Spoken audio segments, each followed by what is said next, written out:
Former President Trump's GOP rivals are signaling a greater willingness to attack him as the Iowa caucuses approach, and there are few signs of shaking up the frontrunner's leadership.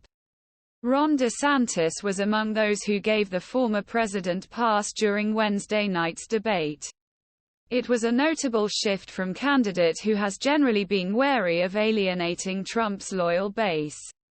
Such attacks usher in a new phase in the primary as Trump's opponents grow increasingly desperate.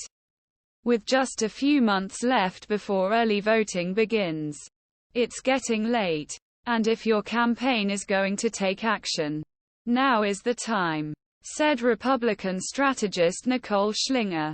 Trump continues to exert a strong influence on the Republican Party, with a double-digit lead over his rivals in most national and state polls.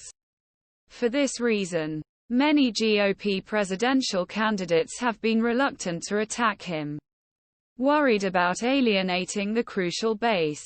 Wednesday night's event showed that this could change. DeSantis and others were quick to criticize the former president for not appearing on stage. Trump cited his large lead in polls as reason for not attending discussions, and it is stated that he is expected to skip third meeting in early November. DeSantis, who has been most consistent second-place finisher in polls, has arguably made biggest shift in approach to Trump, addressing him more directly after spending much of campaign dancing around former president. Other candidates also took action to hit Trump. Christie, most vocal critic of the leading candidate, spoke directly to Trump via camera and argued that Trump skipped debate because he was afraid of being challenged. "I know you're watching. Okay. And you're not here tonight because of the polls or your accusations." GOP strategist Matt Mackowiak said the attack on Trump skipping the debates is strong because there really isn't a good answer. Using the poll as justification for not answering questions is strategically defensible. But it's kind of hard to convince voters that you're on top of that, he said. Mackowiak added that these attacks were about trying to provoke Trump into joining the debate to allow them make a case against Trump through a direct confrontation.